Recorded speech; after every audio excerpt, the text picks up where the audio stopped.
Hello everyone, welcome back to our channel brief UPSC.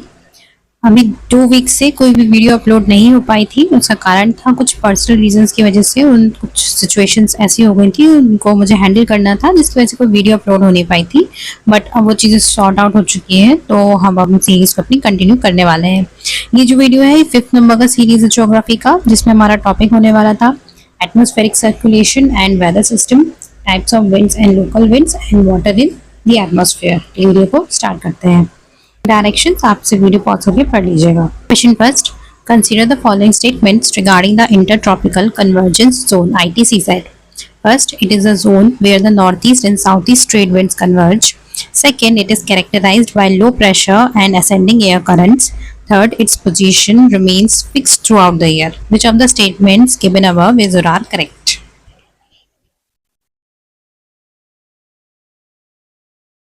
Correct answer है option number A, 1 and 2 only. ITCZ वो zone है जहां पर north east और south east की trade winds आपस में मिलती है। ये स्टेटमेंट एकदम करेक्ट है। ITCZ जोन का टेम्परेचर बहुत हाई होता है, जिसकी वजह से वहां पर लो प्रेशर जो है डेवलप हो जाता है, तो ये स्टेटमेंट भी एकदम करेक्ट है। थर्ड स्टेटमेंट था कि इसकी पोजीशन पूरे साल भर एक जगह पर टिकी हुई होती है, ये ऑप्शन रॉन्ग है। ये हमारा अर्थ है ना, अगर वो इस वक्त इस तरफ झुका हुआ है तो सन की रेज ज्यादा इस साइड, यहाँ ऊपर साइड में पड़ेगी, नॉर्थ नदन वाले रीजन में ज्यादा पड़ेगी, जिसकी वजह से ITCZ का डेवलपमेंट ऊपर साइड पे होगा। तो हमारा अर्थ जो है वो सन रोटेट करके सन के इस डायरेक्शन पे आएगा, है ना, उसका इंक्लिनेशन ऐसा था। अब जो सन का ज्यादा रेज है वो उसके साउथ वाले हेमिस्फीयर में ज्यादा पड़ेगा, जिसकी वजह से ITCZ जो है वो थोड़ा नीचे शिफ्ट हो जाएगा। Question 2, which one of the following local winds is warm and dry and is known for rapidly melting snow on the leeward side of mountains? A. Mistral, B. Chinook, C. Bora, and D. Pampero.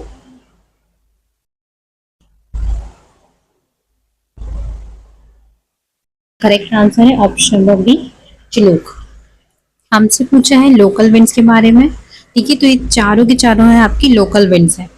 अब इनमें हमसे पूछा था कौन सी warm and dry है, साथ ही साथ levered side of mountain, meaning mountain आपका ये है, यहाँ से एयर आ गई, जो एयर यहाँ पे डाउनवर्ड स्लोप की तरफ मूव करती है उसे हम लीवर्ड साइड बोलते हैं। और विंड जो कि वार्म है, ड्राई है, साथ ही साथ माउंटेन की लीवर्ड साइड पे मूव करती है, उस वो कौन सी है, तो वो आपकी चिनूक है।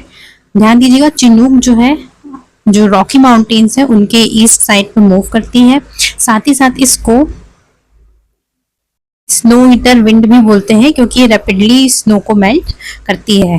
जो मिस्ट्राल है ये एक कोल्ड विंड है, साथ ही साथ ये आपको कहाँ पे देखने को मिलेगी, फ्रांस में। जो बोरा है ये भी कोल्ड विंड है, ये आपको एड्रियाटिक कोस्ट पे देखने को मिलेगी। एंड रही बात पैम्पेरो की, तो पैम्पेरो भी कोल्ड विंड है और ये आपको साउथ अमेरिका में देखने को मिलेगी। Question third, with reference to jet streams, consider the following statements. First, they are narrow belts of high-speed winds found in the upper troposphere. Second, subtropical westerly jet influences the winter weather of northern India. Third, tropical easterly jet develops during the Indian summer monsoon. Which of the statements given above are correct?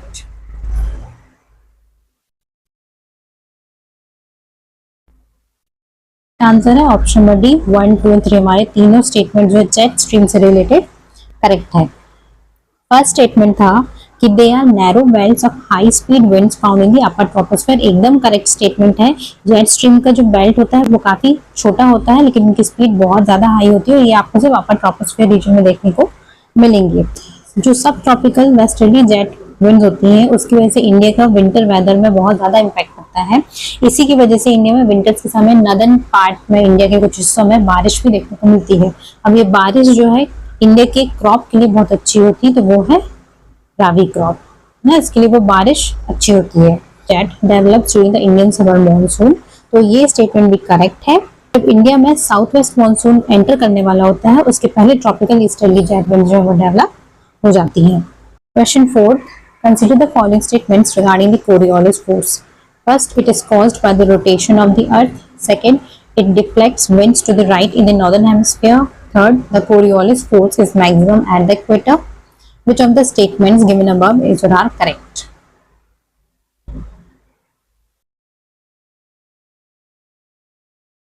Correct answer है option number A 1 and 2 only, की वजह से होता है। ठीक है, ये statement एकदम करेक्ट है। दूसरी चीज, ये विंड को जब अर्थ रोटेट करता है तब नॉर्दर्न हेमिस्फीयर में विंड्स को नॉर्थ की तरफ पे डिफ्लेक्ट करने का काम कौन सा फोर्स करता है? Coriolis force. इसलिए आपका सेकंड स्टेटमेंट भी एकदम करेक्ट है। तीसरी चीज की Coriolis force is maximum at equator, ये स्टेटमेंट रॉन्ग है, क्योंकि बिल्कुल इसे रट लीजिएगा, इक्वेटर पे कोरियोलिस फोर्स एकदम जीरो होता है और ये सबसे मैक्सिमम जो है आपके पोल्स में होता है, सबसे हाईएस्ट। ठीक है, इक्वेटर में 0 and maximum at poles. Question 5, which of the following conditions favor the formation of tropical cyclones? First, sea surface temperature above 27 degrees Celsius. Second, high Coriolis force. Third, strong vertical wind shear. Select the correct answer using the code below.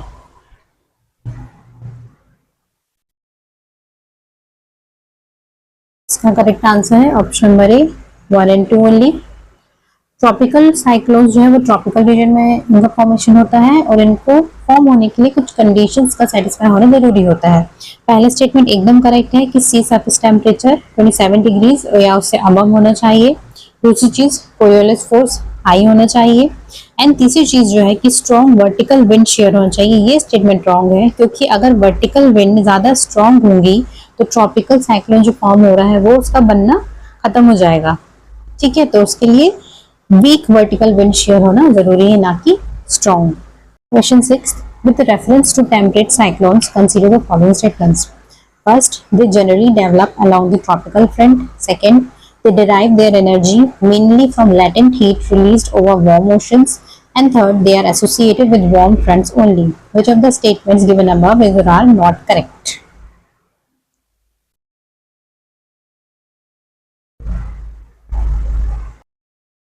Correct answer option number C. हमारे first and second statements दोनों correct हैं। Third statement हमारा wrong है और हमसे पूछा ही not correct. ठीक है, देखिए टेम्परेट साइक्लोन्स की हम बात कर रहे हैं। जो ट्रॉपिकल साइक्लोन्स होते हैं वो सिर्फ वाटर के ऊपर उनका फॉर्मेशन होता है, यानी कि ओशन सी के ऊपर उनका फॉर्मेशन होता है एंड वो ट्रॉपिक्स में डेवलप होते हैं अलॉन्ग दी ट्रॉपिकल फ्रंट्स। जो फ्रंट्स होते हैं warm fronts and cold fronts, उनकी दोनों की वजह से इनका फॉर्मेशन होता है, इसलिए हमारा थर्ड स्टेटमेंट रॉन्ग है। ठीक है, एंड दूसरी चीज, इनकी एनर्जी जो है लैटेंट हीट की वजह से डिराइव होती है, ना कि ओशन की वार्मनेस से। ये जो है एक डिफरेंस है temperate cyclone and tropical cyclones के बीच में।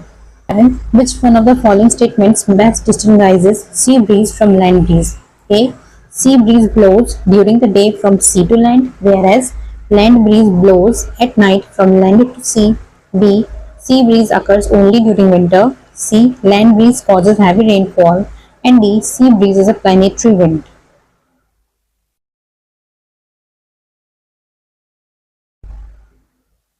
इसका करेक्ट आंसर है ऑप्शन नंबर ए। जो सी ब्रीज होती है वो दिन के समय में ब्लो होती है एंड लैंड ब्रीज जो है वो रात के समय में ब्लो होती है। इसको समझने का सबसे अच्छा तरीका है थ्रू डायग्राम। ये हमारा लैंड है, ये जो है ये है सी।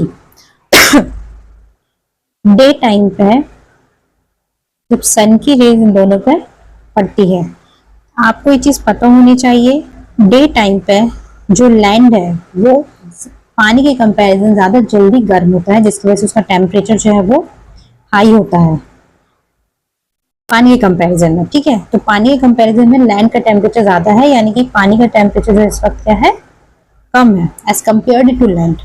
अब लैंड में टेम्परेचर हाई होने की वजह से कौन सा प्रेशर डेवलप होता है, लो प्रेशर। एंड सी में लो टेम्परेचर होने की वजह से कौन सा प्रेशर डेवलप होगा, हाई प्रेशर।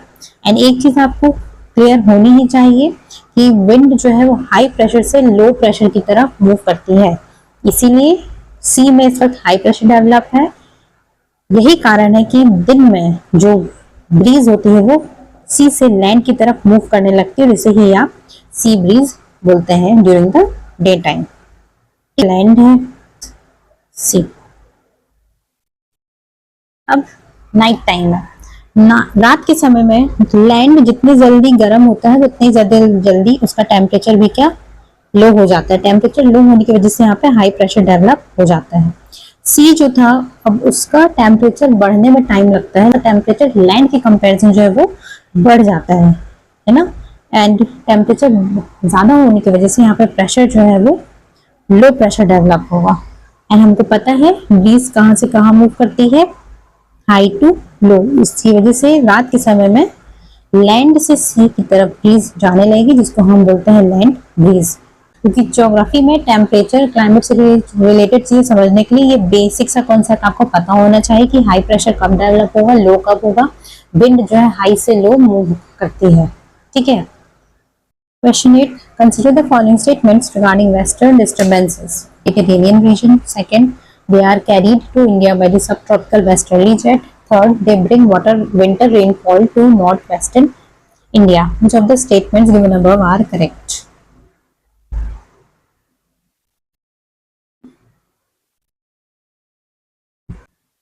डी, ये तीनों स्टेटमेंट हमारे जो है वो करेक्ट है रिगार्डिंग वेस्टर्न डिस्टर्बेंसेस। जो वेस्टर्नली जेट स्ट्रीम्स होती है इनका ओरिजिनेट मेडिटेरेनियन रीजन में होता है, और ये मेडिटेरेनियन रीजन से ही इंडियन सब कॉन्टिनेंट की तरफ मूव करती है। एंड जब ये इंडियन कॉन्टिनेंट की तरफ आती है उस समय इंडिया में विंटर सीजन चल रहा होता है, एंड विंटर उसी दौरान पे रेनफॉल हमको देखने को नॉर्दर्न इंडिया में देखने को मिल जाती है। With reference to humidity consider the following statements. First, absolute humidity changes with temperature. Second, relative humidity depends upon both moisture content and air temperature. Which of the statements given above is or are correct?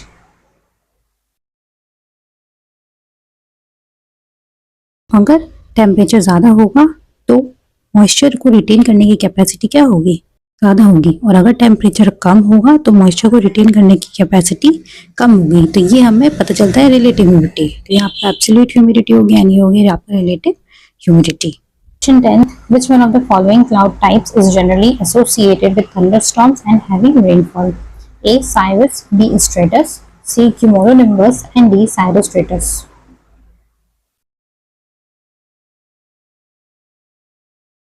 Answer है option number C, cumulonimbus clouds.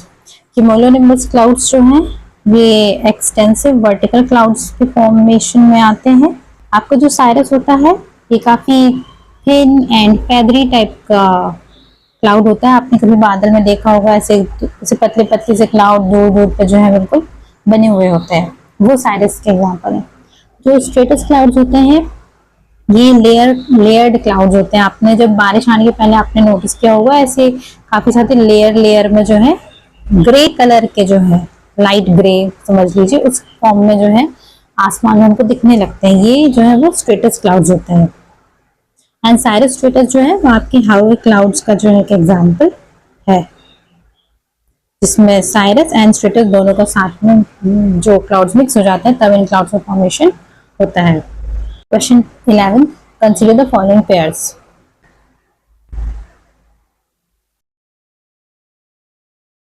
Answer है C3। ये तीनों की तीनों सही matched है। Chinook हमने बात करी थी, ये एक वार्म एंड ड्राई विंड है ना, जो कहाँ मिलती है, रॉकी माउंटेन पे। स्नो ईटर पेन जो है एल्प्स माउंटेन्स में देखने को मिल जाएगी।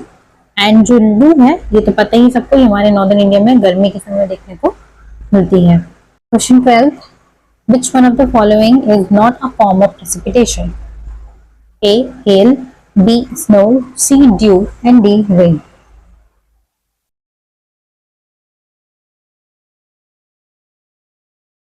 इसका करेक्ट आंसर है ऑप्शन नंबर सी, ड्यू। हमसे पूछा इसमें से कौन सा प्रेसिपिटेशन का फॉर्म नहीं है। अब देखिए प्रेसिपिटेशन को होने के लिए जो है उसको जो है क्लाउड से नीचे आना पड़ेगा, ठीक है, जिसमें आपका हेल, स्नो एंड रेन सभी के साथ यही है। लेकिन ड्यू जो है ये ऑन ग्राउंड कंडेंसेशन की वजह से बनता है, यानी कि जो सरफेस होगा डायरेक्टली वहां पर ही जो है वाटर ड्रॉपलेट्स आपको देखने को मिल जाएंगे उसी सरफेस पर। ठंडी के समय आपने नोटिस किया होगा, आप बाहर जाते हैं, आप किसी लीफ में देखते हैं तो छोटे छोटे वाटर ड्रॉपलेट्स बने हुए रहते हैं, वो ड्यू का ही एग्जाम्पल है। Question 13. The wind that blows from the Sahara desert towards the Mediterranean Sea is A. Chinook, B. Sirocco, C. Bora, D. मिस्ट्राल।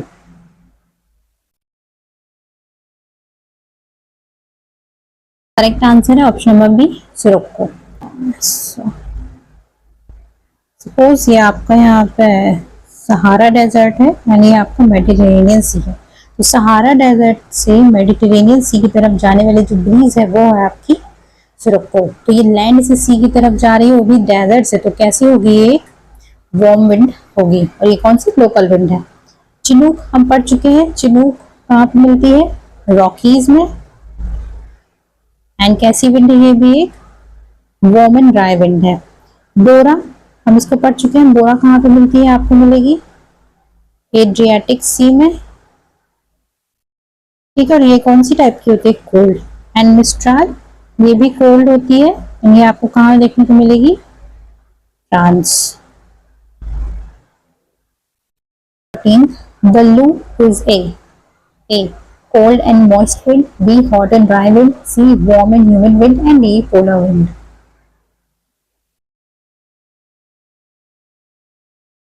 इसका करेक्ट आंसर ऑप्शन में भी हॉट एंड ड्राई विंड, जो कि इंडिया में गर्मी के समय नॉर्दर्न पार्ट में देखने को हमको मिलेंगी।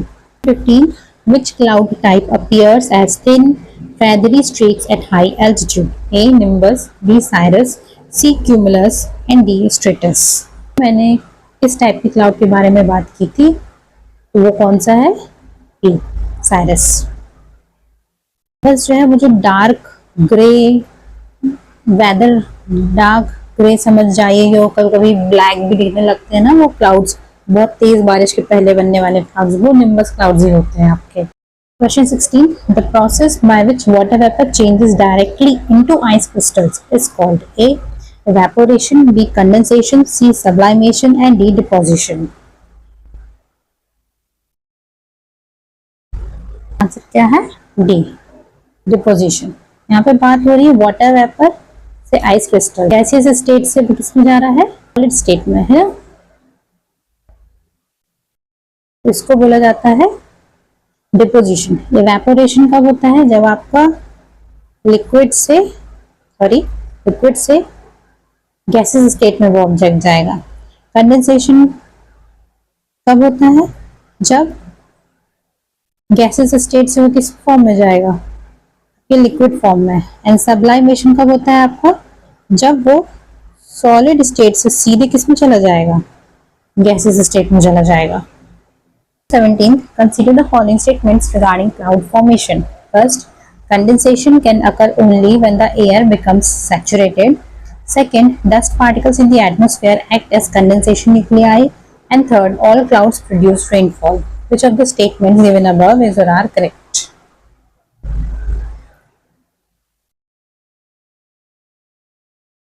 इसका करेक्ट आंसर है option number C, 1 and 2 only. हमारे दोनों स्टेटमेंट करेक्ट है एंड थर्ड स्टेटमेंट रॉन्ग है, क्योंकि सभी टाइप के क्लाउड जो है रेनफॉल प्रोड्यूस नहीं करते हैं। ये कैटेगरी है, जैसे आपका निम्बस हो गया, क्यूमुलोनिम्बस हो गया, ठीक है। आपका कंडेंसेशन जो है तभी होगा जब एयर पूरी तरीके से सैचुरेटेड हो जाएगी। एंड सैचुरेटेड का मतलब क्या होता है कि टू द माउथ, वो चीज पूरी तरीके से भर चुकी है। जैसे आपकी ग्लास है, इसका सिर्फ यहाँ तक का सरफेस है ना, लेकिन अभी भी पानी जो है यहाँ तक भर चुका है, पर फिर भी हम इसमें अभी भी पानी भरते जा रहे हैं, तो पानी क्या होगा, धीरे धीरे बाहर आने लगा होगा। क्लाउड के साथ भी होती है। कंडेंसेशन के बाद जो है प्रेसिपिटेशन होना शुरू हो जाएगा, कब, जब एयर पूरी तरीके से सैचुरेटेड हो जाएगी। एंड डस्ट पार्टिकल्स जो हैं वो कंडेंसेशन न्यूक्लियाई की तरह पे काम करते हैं। छोटे छोटे जो डस्ट पार्टिकल्स एयर में प्रेजेंट होते हैं, वाटर वेपर उनको न्यूक्लियाई की तरह होल्ड करके रखती है, जिसमें वो अपने मॉइस्चर को धीरे धीरे करके जो है पकड़ते उस पर जाते हैं, ठीक है। धीरे धीरे इनके मिक्स होने के बाद ही क्लाउड्स का फॉर्मेशन होता है। हमारे आज के सभी टॉपिक, आई रियली होप कि आपका रिवीजन अच्छे से हो गया होगा। एंड नेक्स्ट वेडनेसडे के लिए जो टॉपिक रहने वाला है वो है water in oceans and it's movements. आपको वीडियो पसंद आई हो तो लाइक एंड शेयर जरूर कीजिएगा एंड अगले वीडियोस के सब्सक्राइब कर लीजिएगा चैनल को। Thank you so much for watching.